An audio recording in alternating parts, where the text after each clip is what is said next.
Let's talk about people. As church leaders, we work with people all the time, staff and volunteers, and of course, the entire congregation.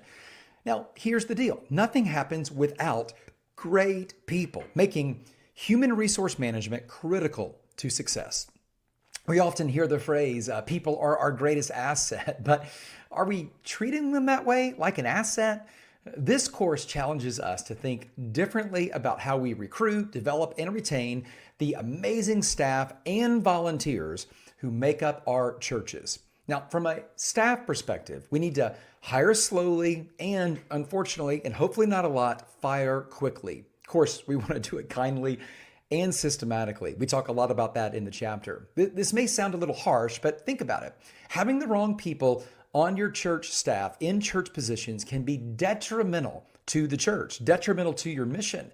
Think of it like a glass of water. If we just put one drop of poison in it, it contaminates the whole thing. You wouldn't drink that glass of water. It becomes toxic. Well, we need to be diligent in our hiring processes, making sure that we find individuals who align with our mission, vision, and values. And if someone isn't working out, it is better to address the situation sooner than later, both for the individual and for the overall health of the church. In this chapter, especially during this staff portion of the chapter, I emphasize the importance of clearly defining roles and responsibilities. This helps set clear expectations for everyone involved. It also, number two, ensuring a cultural fit. We need to find people who will thrive in our church's unique environment. Number three, providing ongoing training and developmental opportunities. This shows people that we value their growth and we want to equip them to succeed. And then lastly, we talk about creating a positive and supportive work environment. People are more likely to stay when they feel valued and appreciated. Now, we also spent some time talking about how to best release staff. It's a painful but important part of leadership. Keeping an underperforming person who doesn't have a real future in the organization is not kind. It's not showing kindness. Sometimes letting people go is the best thing we can do for their future and for our church.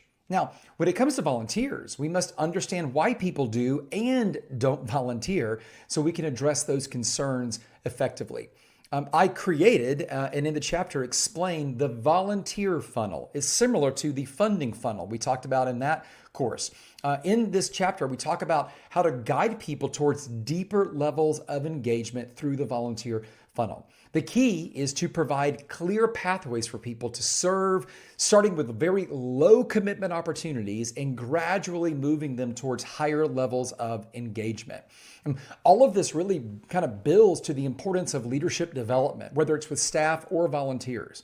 In this course, I provide practical tips for identifying, developing, and supporting leaders within the church. Now, remember, leadership development isn't just about training people for specific roles. It's about empowering them to use their gifts and their talents to serve God and to build His kingdom. To round out the chapter, I emphasize the importance of how HRM meetings, these human resource management meetings and assessments, schedules, all of those kinds of things can provide a structure for staff development. Every leader should implement a couple of things like an annual job assessment, anonymous satisfaction surveys, quarterly engagement surveys, and probably weekly one-on-one meetings, depending on who the staff member is. And then finally, some skip level meetings where other leaders can converse with team members from different levels of the organization or within the org chart. Now, of course, in the book and in the appendices of the book, all of those things are laid out for you so that you can implement them today. Now, remember, people are at the heart of our churches. It's always about people. Let's invest in them wisely.